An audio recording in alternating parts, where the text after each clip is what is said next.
to Biff Noir. Good evening, ladies and gentlemen. I'm Biff Noir. Welcome to the show. Yep, good evening. Hang on, what did you just say your name was? Biff Noir. What? Did I say it wrong? Is it like you're Biff and I'm Noir? What the hell are you talking about? No one's called Biff Noir. Well, what am I thinking of then? Well, the show is called Cat Noir. Yeah?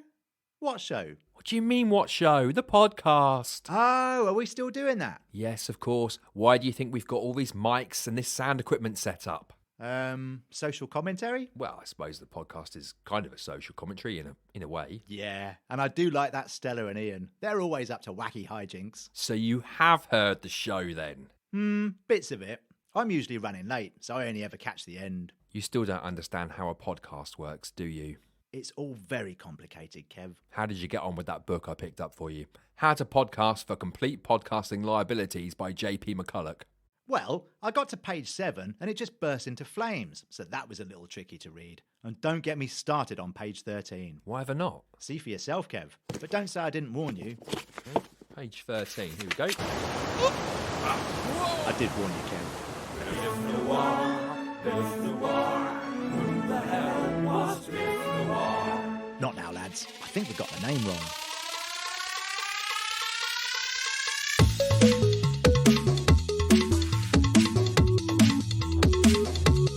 Welcome to Cat Noir Comedy Podcast, Season 3, Episode 1, The Empire of Chocolate Teapots. There's a scent in the air. Sweet, sticky, but with an undertone of menace. Maybe the winds of change really are beginning to blow. Or suck. Meanwhile, deeper in the city, one man waits for an explosive performance, while another fears that such a thing could be possible. Two opposing sides of the same chocolate coin. Maybe Harvey Dent would laugh. Maybe he wouldn't. It's all a gamble in the end, and I'm putting it all on Red 35.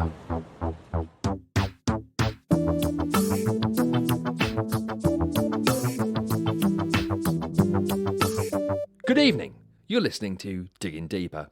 I'm Dale Allen. Still digging. Always digging. Tonight I'm here with Christopher Backbacon, a man who recently joined an organisation dedicated to improving health support for people living within the local community.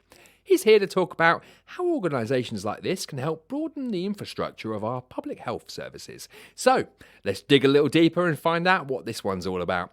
Mr. Backbacon, thanks for joining me on the show. Is it on? Is what on? The microphone, is it on? Mr. Backbacon, the microphones are all up and running and the producer has completed our sound check earlier. We are, in fact, live on air right now. So, do I talk then? If you wouldn't mind, it is the preferred method for interviews conducted on a radio show. I see. What, straight into this thing? Nah.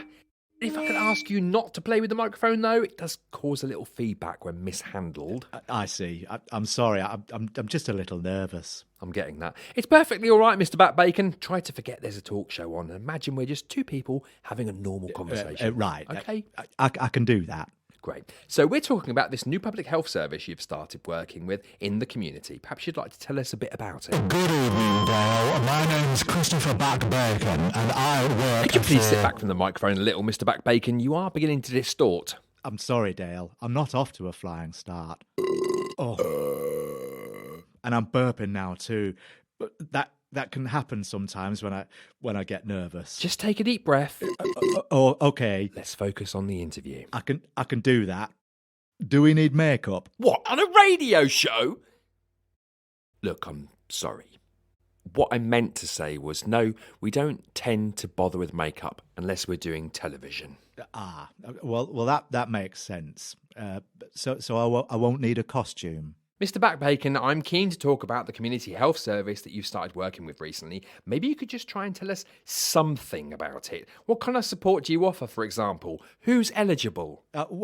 Everyone is eligible, Dale. Certainly all the people who are eligible anyway.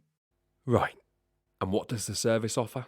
Well, we provide a range of emotional and well-being support options for people who have had perhaps a difficult or a traumatic past. Ah, so you're part of a mental health support service. Yes, that's right. Wait, what's that? Mental health. You know, services designed to support people through emotional illnesses or stressful periods in their life. Oh, I see. Yes. Well, I suppose we are similar in a way, but our service is more about therapizing the past. Someone will come into us with a past trauma and maybe it affects their abilities to process present experiences or leads to perhaps poor decision making or what have you. We, at Supporting Traumaed Individuals, are there to help people with difficult pasts lead a more brighter tomorrow. Supporting traumaed individuals. Yes, that's the company name. Well, so I've been told by my colleagues. You work for an organisation with the acronym STI. I do. We've got a clinic in King Street. Exactly how do you help people, Mr. Backbacon? Well, I was working last night with a nurse called Alice, and she was telling me how we helped this man who came in by using, now what did she say it was called? Let me get this right. The Hope, Empowerment, Respect, Potential, Empathy Self-Model. A model of recovery designed specifically for people traumaed in the way that he was. You used a psychological recovery model with the acronym HERPES. We did. Did you give this man anything else whilst he was at your clinic? Yeah, well, we did give him an injection and a box of tablets as well. But as Alice said, sometimes emotional support needs a pharmacological boost too. Yes, but herpes? Oh, you'd think it's unusual, Dale, but it's not. There are leaflets throughout the clinic that Alice needed to explain to me because I thought they meant something else too. For example, did you realise that thrush means therapeutic help recommended under safer handling? I had no idea until Alice told me. I'm learning so much in this new job. Such wonderful interventions and initiatives they use. I'd give you thrush if I had the power to, Dale. I'd rather you didn't. So you're telling me the walls of your clinic are covered with leaflets about herpes and thrush? Correct, yes. And various other acronyms too. All our emotional support and well-being work stems from the research of a Professor Chloe Maeda, according to Alice. Chlamydia. What? Mr. Backbacon, is it at all possible that your colleagues are having you on and that you in fact work for a clinic for people with sexually transmitted infections? What? Well, oh goodness. Are you sure? Yes, I kind of think Alice might be lying to you, Mr. Backbacon. I'm not even sure traumaed is a real word. I certainly wouldn't want to chance it in a Scrabble tournament. Oh God. Now I'm getting nervous again.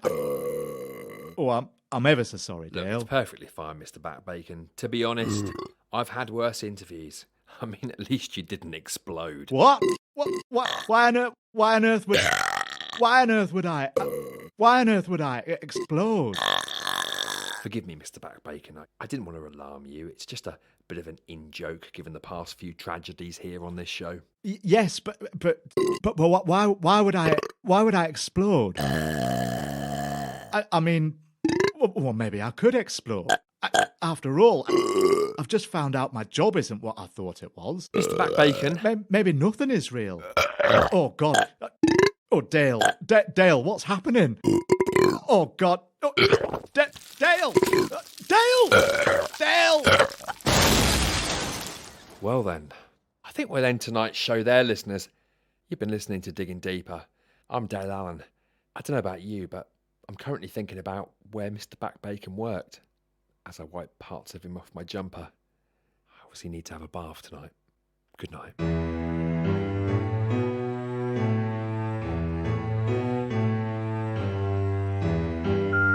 You have new messages. First, new message. Kev, it's Demi Moore. You said you might phone, but I've not heard anything from you, so I thought I'd give you a call. All right, Chuck. Mind how you go. Bye. Twurzels chocolate. We bathe in your chocolate. Police! This is a raid. Everyone down now. Whoop, whoop, it's the sound of the police. What on earth is going on? we've received a string of complaints about Twurzel's chocolate, who are, as of this very moment, under criminal investigation. Sergeant! Yes, sir. I want this room stripped and sealed down, with everything in it bag tagged and stamped with the numbers 50. Yes, sir. But this is absurd. I don't even work for Twurzels. I'm just a voiceover artist. Oh yeah? What's this piece of paper by your microphone then, sir? Twurzel's chocolate? We bathe in your chocolate? Now available as a bubble gum?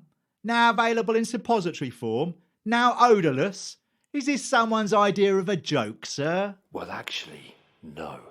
Like I said, I'm here to record some adverts. These are the list of promos I've been given. Well, it reads like a written confession to me, sir. What? Listen, I'm not really affiliated with Twerzel's in any way. All their chocolate is made at the Twurzels factory in central London. You don't know when to stop talking, do you, sir? Interview the suspect, Sergeant Rasher. Happy to, sir. What? Come here, you. What's going on? Ow. Oh. Ouch. Oh. That really hurts.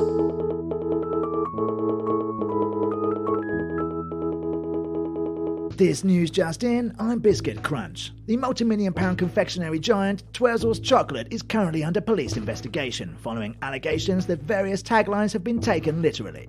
The most recent ad campaign, We Bathe in Your Chocolate, was referred to watchdog committees after receiving thousands of complaints from people finding hair, bubble bath and shampoo in their chocolate bars. A random man in Scunthorpe had this to say. Well, I've been to a bar of a new Twurzel's honeycomb centre, and I said to myself, what on earth is this you're tasting, Joe? So I picked it out of my teeth, and blow me, wouldn't you know it? It was a 2-foot-long loofah, with a member of middle management still attached and scrubbing his back. I mean, I was shocked, although it made sense why that bar was a bit bigger than all the other packs in the shop. But then I thought to myself, it's disgusting. I could have been allergic or anything, and that loofah could have been stuck in my throat for days if I hadn't have spotted it. Something needs to be done about Twerzel's once and for all. People shouldn't have to take such risky gambles just to enjoy a simple confectionery bar. Shocking words from Joe Everyman. I'm joined now in London by Insert Num here, who is live at the scene of this rapidly flaking chocolate scandal. Thanks, Biscuit.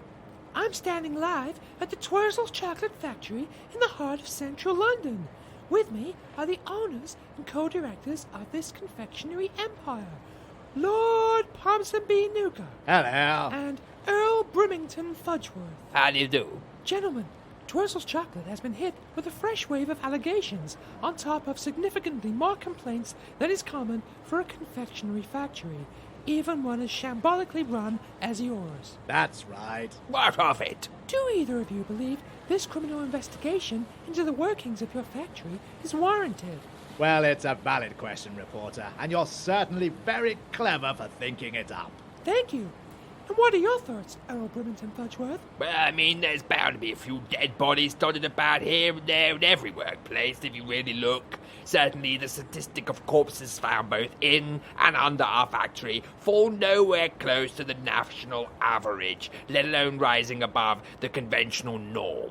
Fudgy's right, reporter. I think far too much scrutiny is being given to our frightening levels of staff turnover at Twurzel's. Rumours of entire shifts disappearing are absolute poppycock, and I want to go on record here and now to state that we do not condone an ethos of staff betting with each other to see if they will still be alive at the end of the working week. Quite right, Nuggy. And if there really is to be a criminal investigation into our serious staff depletion and shocking retention levels following multiple and frequent staff disappearance, then we welcome it with open arms. Because we have such a talented team of cleaners that we believe no bones will be found anywhere on our premises.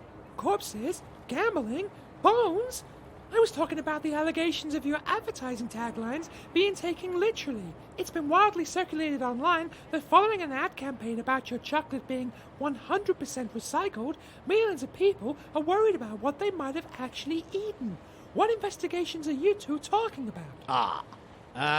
Let me field this. We believe in a far greener and more sustainable planet, where criminal investigations are both welcomed and conducted quickly so that the world can focus on more primary agendas such as climate change, equality and kindness to everyone, even children. Well said, Fudgy. Come here, Nuggy.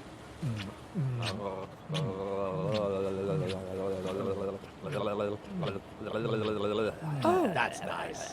well, events here have taken a confusing turn at the Twurzel's factory, where, following this interview, a criminal investigation may uncover more than initially expected. I'm Nam here, live at the scene. Biscuit, it's back to you. Thanks, insert. More on this story as it unfolds. Fourth new message. Kev, it's Demi Moore. I've still not heard back from you, so I thought I might try you again. All right, love. Mind how you go. Bye. Demi Moore's left you another answer phone message, Kev. Has she? What, the actress? I don't think so. Look, I'll play it later. Right now, we've got to sort this Twurzels mess out. From what I've heard, all hell's breaking loose over there. Oh, I'm not sure I can talk about that right now. Why not? You look really worried. What's happened? I've just been watching the A-Team. Oh, God. How bad is it? The lads borrowed a car from Amy to help resolve a situation that ultimately revolved around watermelons, but when they got it back to her, It's all right. You can tell me. it was trashed, Kev. I mean ruined, completely unrecognisable. There can be such cruelty in this world. I know, she was so upset. I think it was a Renault too. What the hell are we going to do about it? You mean, what are we, as in you and me, going to do about a character's destroyed car from a fictional 1980s television show? Yeah, Probably nothing, Matt. This isn't our crusade. I suppose you're right. Do you think that's what Mr. T would want? Look, why don't you just go and have a nice lay down? I'm going to call someone who can get us a proper look at what's going on in the Twurzels factory. That's a good idea, Kev. Who are you going to call? These guys. Fighting criminals with the law. Welcome to Cops on Blocks. 11:15 a.m., Central London. Lead Detective Michaels is on the scene of the Twurzels factory, where allegations of gross incompetency, inept management, and poor understanding of frequent flouting of all health and safety regulations has escalated to include multiple staff disappearances. I'm standing on the floor of Zone D, where everything with a caramel or fondant center gets produced. I can't tell you what I'm looking at here. Bodies, hundreds of them. Some of them are so old they're just bones dressed in Victorian clothing. Oh God, so much. There's a river of chocolate running through the center of the room. It's about 4 foot wide. I've got no idea how deep it is. It's set in a kind of ground level trough that runs along the factory floor, but oh God, more bodies. All upside down. It's just a chocolate river of legs pointing upwards. In all my years on the force, I've never seen anything like this. I can't tell you. What?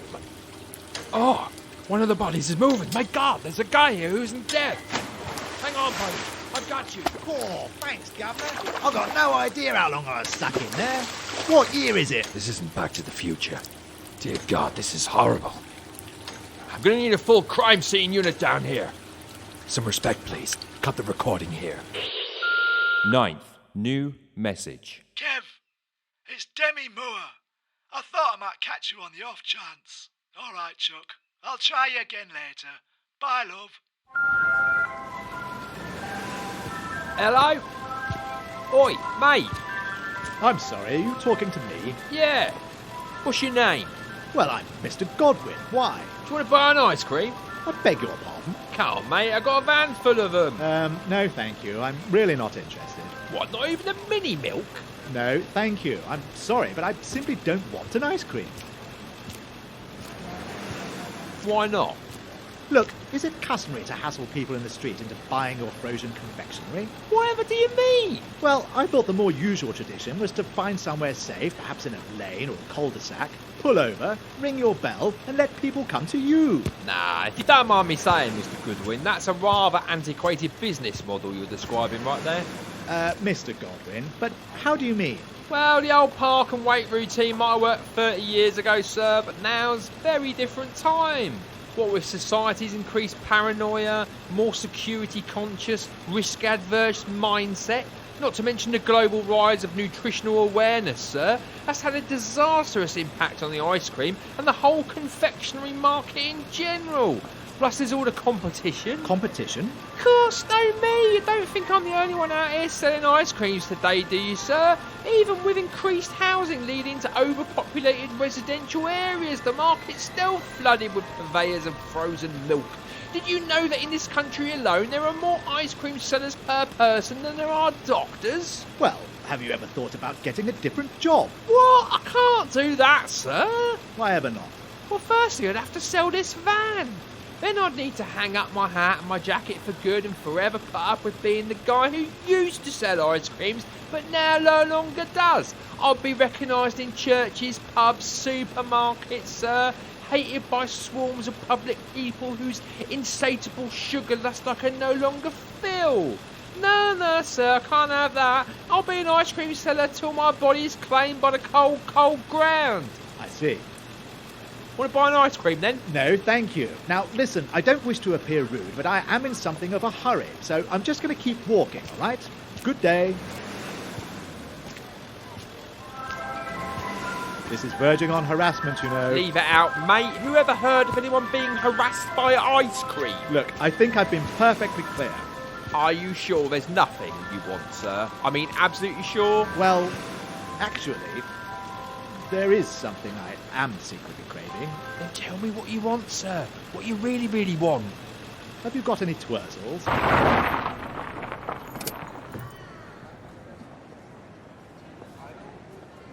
Well, I did until this scandal broke out. That's a bit of a banned word around here nowadays, what with the controversy and all. I know. It all happened so quickly. And Twerzel was the only indulgence I really allowed myself. Oh, don't use the T word, mate. You're right. What error am I going to do? Well, that's rotten luck, sir. But this is an ever-changing world. Why don't you treat yourself to an ice cream? Go on then. I'll have a double cone with 6 chocolate flakes. We're out of stock. The smell of fragrance.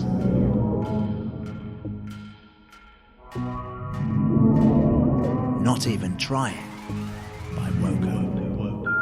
17th new message. It's just that I've had read receipts on my text messages and me WhatsApp ticks have all turned blue, but I've still not heard out from you. Give us a call. All right, Chuck. Mind how you go. Bye. Hey, Matt, sorry I'm a bit late. Traffic was a nightmare, and I run here as well. The streets are filled with pro and anti-Twurzels protesters. Don't you go worrying about that. I'm just happy you're here now. I've wired up the microphones and recording doodads. We're all set to go. Cool, that saves us so much time. I also got you one of those low-fat, skinny soya grande, no-foam decaf latte in a venti cup with extra whip, 5 pumps of caramel, 2 pumps of vanilla alternative, and a scoop of vanilla bean powder. Stirred well and served with 3 shakes of cinnamon sprinkles, just as you like it. My favourite, thank you. Oh, that smells good.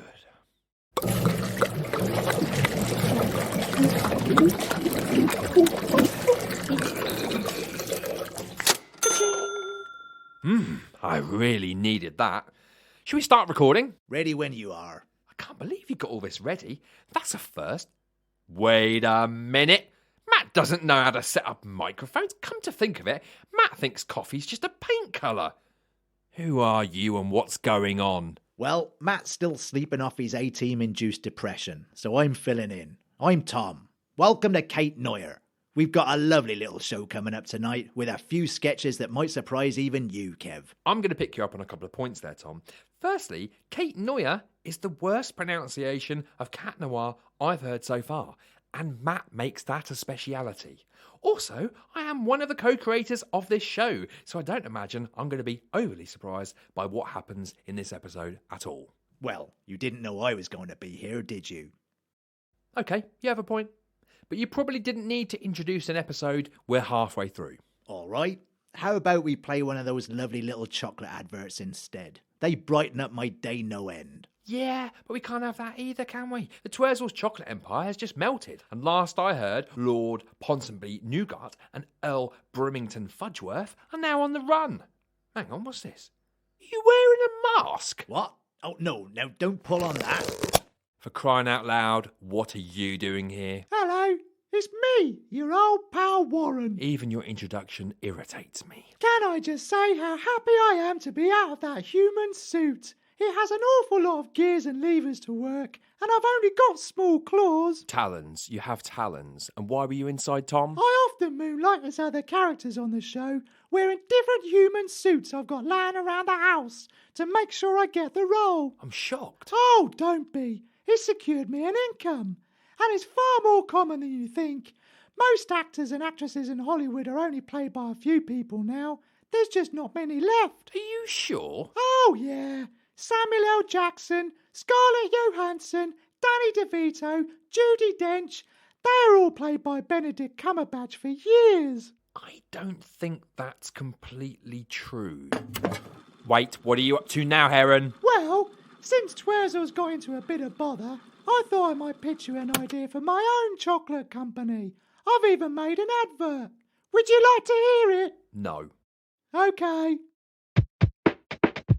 Warren's homemade chocolate, made with love, and feathers, and slugs. Well, what do you think? I think I missed Tom. You've been listening to Cat Noir. This episode was written, produced, recorded and edited by Matt Sanders and Kevin Chilvers. Do you really think this is the end of Twurzels then, Kev? It's possible. I'm going to miss all the free chocolate though. Yeah? What free chocolate? Never mind. If you've been affected by this episode, then give us a follow on Instagram at Cat Noir Podcast. And remember, give us a like wherever you've heard us and leave a review. Yeah. And if any of you happen to see Lord Ponsonby Nougat or Earl Brimington Fudgeworth, could you just let lead Detective Michaels know? If you've been affected by the Twerzel scandal, leave us a message on Instagram or Twitter. You ever checked Twitter, Matt? Not even sure what it is, Kev. I knew you'd say that. 35th new message. Kev, it's Demi Moore. Listen, love, I know you're busy, but I've met these two businessmen from London. They've offered me the chance to invest in a new factory they're opening up overseas, making chocolate and possibly robots. Any road, they're moving design and production out to the Cayman Islands, so I'm going there. All right, Chuck, mind how you go. Bye. End of messages.